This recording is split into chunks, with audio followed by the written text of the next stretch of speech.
2020 সালে নাটোরের নলডাঙ্গা উপজেলার একটি গ্রামে কোনো অনুমোদন ছাড়াই 49টি বিষধর পদ্মগোকরা সাপ আটকে রেখেছিলেন এক ব্যক্তি। অপ্রশিক্ষিত কারো কাছে এতগুলো সাপ থাকার কথা ছড়িয়ে পড়লে প্রচণ্ড আতঙ্কিত হয়ে পড়েন এলাকাবাসী। বিষয়টি একসময় কানে আসে স্থানীয় পরিবেশ কর্মী ফজলে রাব্বির। তিনি দ্রুত যোগাযোগ করেন বন্যপ্রাণী ব্যবস্থাপনা ও প্রকৃতি সংরক্ষণ বিভাগের সঙ্গে। বিভাগের কর্মকর্তারা গিয়ে সাপগুলো উদ্ধার করে সংরক্ষিত স্থানে ছেড়ে দেন। এতে আতঙ্কমুক্ত হন ওই গ্রামের বাসিন্দারা।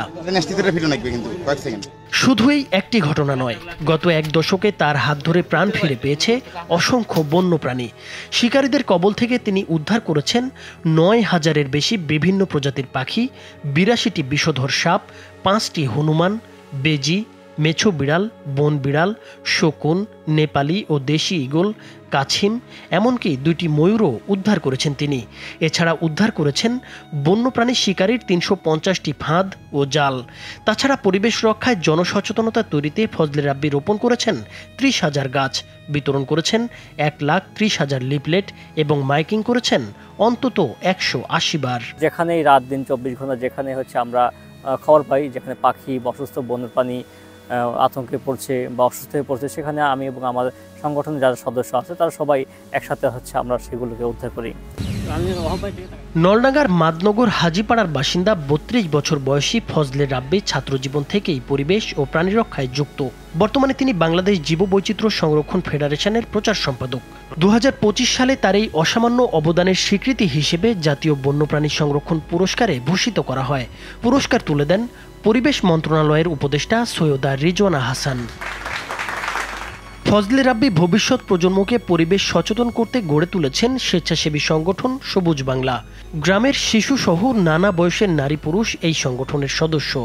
নাটোরের বিস্তীর্ণ হালতি বিল সহ আশপাশের যে কোনো জায়গায় বন্যপ্রাণী বিপদে পড়লেই সঙ্গে সঙ্গে খবর পান ফজলে রাব্বি, ছুটে যান ঘটনাস্থলে। ফজলে রাব্বি আমাদের এলাকার একটা গর্ব।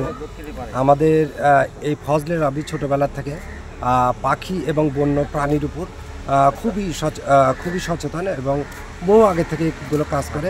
রাব্বি ভাই এই পরিবেশ নিয়ে বিভিন্ন জায়গায় বিভিন্ন সময়ে পাখি শিকারীদেরকে, তারপরে যা অসুস্থ পাখিকে নিয়ে চিকিৎসা দিয়ে তারপরে তাকে সুস্থ করে অবমুক্ত করে। আমরা দীর্ঘদিন যাবৎ এইগুলা দেখে আসছি, আমরা এগুলা দেখে অনুপ্রাণিত হই।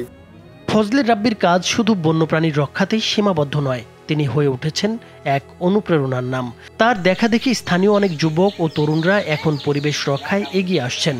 সরকারি কোনো সহায়তা ছাড়াই নিঃস্বার্থভাবে সময়, অর্থ আর শ্রম দিয়ে এই কাজ করে যাচ্ছেন রাব্বির মতো আরও অনেকে। তাদের কোনো দাবি দেওয়া নেই পেছনে কোনো ক্যামেরা। তবু তারা দিন শেষে যখন একটা প্রাণীকে রক্ষা করেন, একটা গাছকে বাঁচান, তখন তারাই হয়ে ওঠেন প্রকৃত নায়ক, প্রকৃতির নায়ক। নাইমুর হোসেন, মাছরাঙা টেলিভিশন।